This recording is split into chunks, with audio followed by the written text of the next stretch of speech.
Alright guys, what's going on? Kevin Cortina here with Dog Pound Fitness, your one-stop channel for fitness and powerlifting on YouTube. Today guys, I'm going to talk to you about the most important supplement that most of you are probably falling short on and could be affecting your progress. Now over my left shoulder here, I have this supplement currently blurred out, because first I want to talk to you a little bit about it and what it does in your body. I will tell you the supplement we're talking about today is an electrolyte. Okay?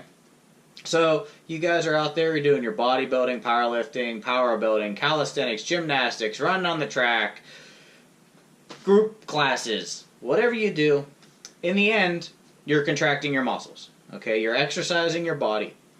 Now, how does a muscle contract?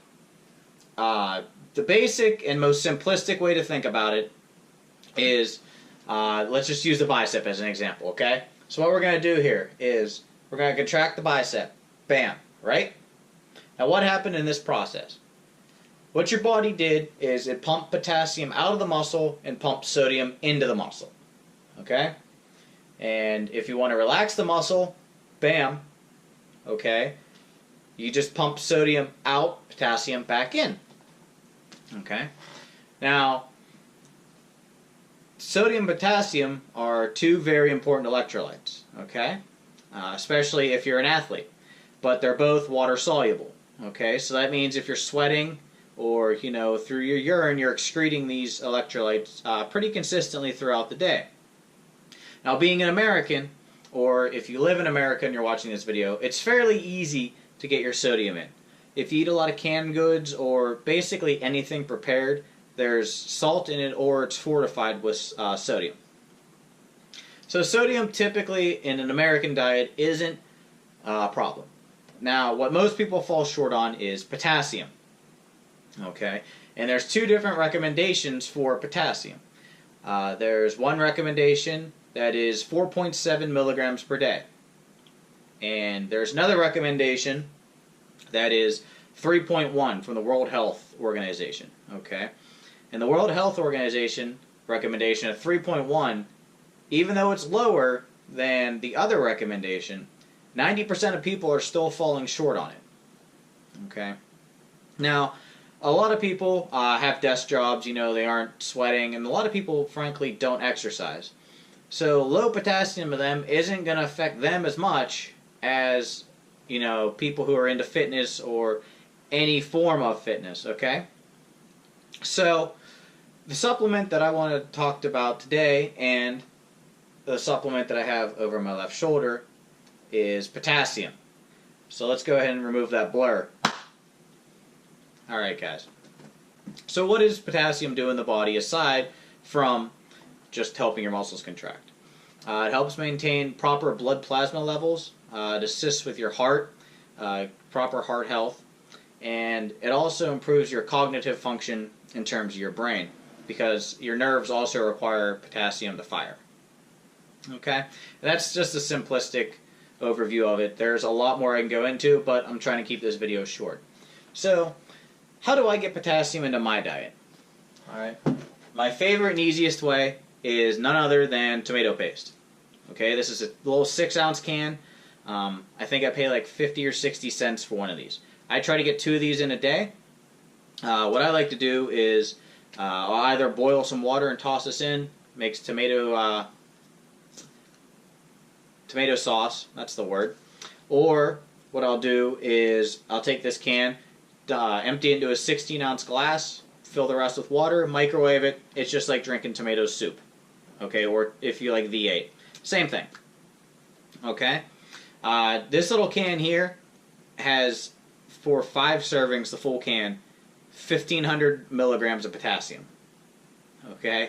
And it's only 30 carb for the whole can, 0 fat, excuse me, and it has 10 grams of fiber. So if I take in 2 of these a day, I'm hitting 20 grams of fiber, half of my fiber for the day. And I'm getting over 3,000 milligrams of potassium. And my second favorite source here is, of course, bananas. Bananas don't have a lot of potassium per se, but it's about 350 milligrams, or 350 to 300 per 100 grams of banana. Not a lot compared to the tiny can of tomato paste, but the way I see it is, you still got to get fruit in your diet, so I'm hitting some micronutrients by eating 2 of those a day. There's other sources of potassium, obviously. You have salmon, avocado. The problem with those in my diet is they're very high in fat.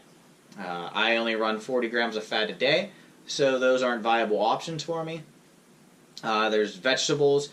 Basically any green vegetable, broccoli, spinach, have a lot of potassium in it. Sweet potatoes and baked potatoes, or sweet potatoes and white potatoes, are also good sources of potassium. So basically a diet rich in vegetables is a quality source of it. I know chicken, not a lot of potassium in it, but it has some. And tuna fish, also another source of potassium. And if you guys drink milk, I know a lot of people are against milk products. Fairlife milk has 400 milligrams of potassium per 8-ounce serving. So you drink a glass of that, you're getting 800 milligrams of potassium and 26 grams of protein. And if it's skim, 0 fat. Perfect for someone like me.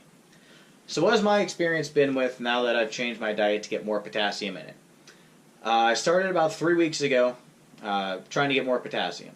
The first week I was aiming for 3,000 to 3,500, which is within the recommendation of the World Health Organization, right? That's your average person. I didn't really notice a giant difference. I did notice I felt a little bit better. I had a little bit more natural energy, it seemed like. But that was about it. Doing athletic things and sweating, and I also work outside for a living, I needed more. So I upped my potassium last week to 4,500 to 5,000 milligrams a day, or 4.5 to 5 grams a day. And since then I've noticed I've gotten better pumps in the gym, even though I'm in a calorie deficit. I have a lot better cognitive function. I notice my brain thinks and acts a lot more quickly.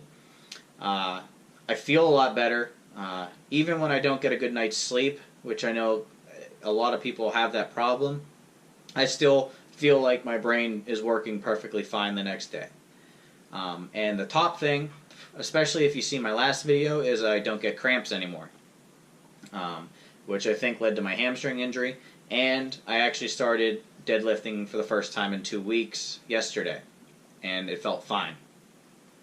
So you guys may want to take a look at your diet, see how much potassium you're getting a day.